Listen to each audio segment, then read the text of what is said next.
navigation instrument, and it probably didn't weigh a pound, but we thought we better lighten whatever we could. Because you didn't want to crash into those trees. You wanted to, on one engine, keep it up so you could get over the trees Right. and land on the runway. That's exactly the reason. He also gave us the thought that there was a chance for ditching in the ocean, and at a fairly fast speed because we were still flying then. And so he told us to sit with each man cradled in the leg of the one behind him, between the legs, and the last man in line to have his back up next to the armor plate at the bomb bay.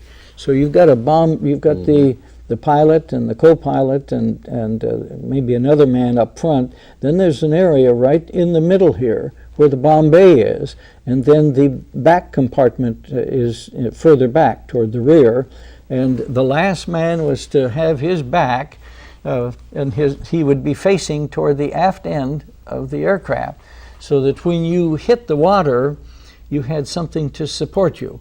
So hopefully this wouldn't kill you when you crashed. That's right. We were hoping, and everybody that was in the back end of the aircraft, then they had to get out of those windows, and the windows were probably 2.5 feet by 3.5 feet. So we took our shoes off and we tied those together. Whatever bit of clothing could have grabbed onto something metal as we would go out of that hatch. We tried to make sure that was close to us, so that it would go out at the same time we did and not get caught up in that window. What were your feelings at this time? Oh, we were all frightened.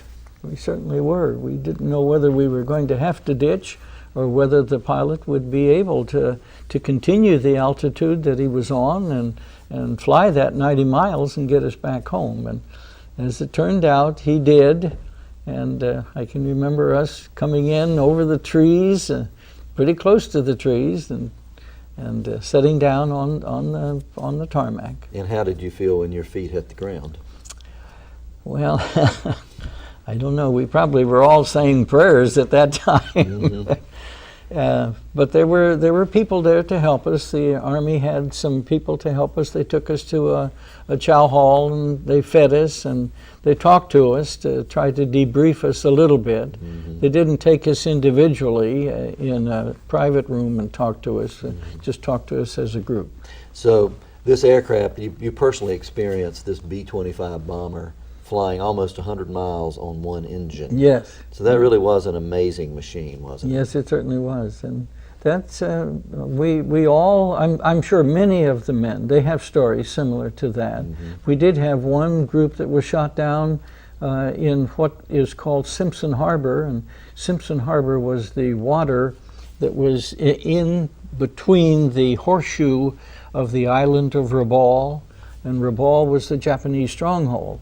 So this aircraft was shot down there, and they were shot at all throughout the day and throughout the nighttime. They were able to get out of the aircraft and get into life rafts, and finally, at the second night that they were still in the water, then the Army had a submarine that came into the harbor and surfaced and picked up the men and took them back to the island. Well, sometimes the European theater gets more attention than the Pacific theater, at least the Pacific veterans feel that way at times. But there were some really terrifically hot places, dangerous places for aviators, Marine, Army, Air Corps to be in the Pacific, and Rabaul, Kendari, other places. It was a very dangerous place. Yes, they sure were. And I want to go on record, you were in the Marine Squadron VMB 423. 423. And you earned 2 Bronze Stars. Yes. For being in 2 battles there. Did you and the other Marines, as you're going about your duties, did you think about the risk that you were taking and the dangers that were there and the fact that you were every day in a life and death situation? I don't think any of us ever thought anything like that. We just had a duty to perform, and if you were going to get out, every young man was invincible. You know, you've heard that over and over again. So that was our feeling. We just had our duty, and that's what we did. if you could kind of walk us through from the time you get in the aircraft and you're on a flight to how you handle those guns, what your position was like. Just give us the details of manning that position. Well, on the one flight that I can remember the most was the flight where we were ready to ditch. Mm-hmm. And I just automatically went to the tail position, and what you have to do is to go up through the rear hatch, and then it's like a little platform that you crawl on your knees in order to get into the tail gunner's position. And there's armor plate, and when you walk through this little area, when you crawl through this little area, then you end up moving your body up so that it faces right on, or so that it fits right on that armor plate. And the armor plate has somewhat of a little bit of a bend in it, and the top of it is cut out for your chin area.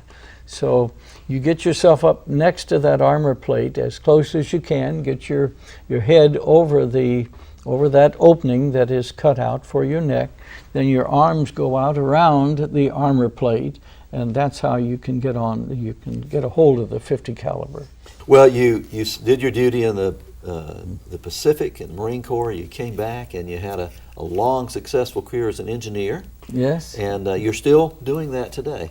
I'm still doing, right now I do navigation work, and I do that for the purpose of establishing lines on the ground that will give me a geographical direction, because I do an awful lot of survey engineering.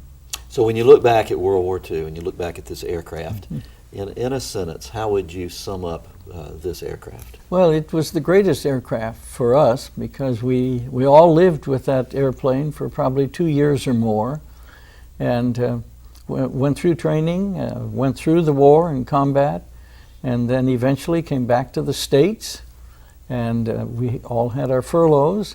And by that time, the war was not over yet, but it was very close to being over. I had my 30-day furlough. I got back in the States in July, the 1st of July of 1945, was on furlough. I got married during that furlough period, and at the end of the 30 days, I was sent back to Cherry Point, North Carolina, for some additional training. And we went through another survival course. We were in training for another 2 weeks, and at the end of that particular course, we were ready to go back for our second tour of duty. And that also coincided with August the 6th, which was the dropping of the atom bomb. And after they dropped the bomb, within 2 or 3 days, they disbanded the course, and we went back to Cherry Point, and we finished our duty there. We served out whatever our time was in order to be discharged.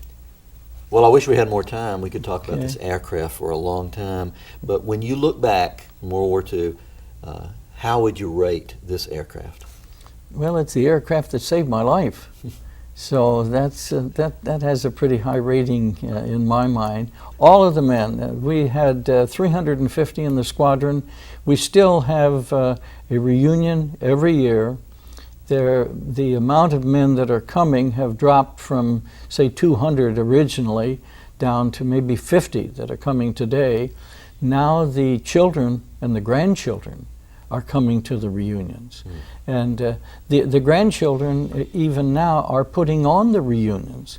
We don't have any of our men that have the strength that it takes to put on a reunion. It takes almost a year to prepare for that, and to make sure that all of the accommodations are taken care of, and whatever's on the program, so that now the grandchildren are doing it for us. Well, we're glad that you made it back. Thank you. And we want to thank you for joining us on this program. We thank you for your service, and it's an honor to have you here today. Thank you, sir. Thank you. Thank you. And we want to thank you, too, for joining us for Military Memoirs, sponsored by Crescent Bank and the Center for Military and Veteran Studies at Coastal Carolina University.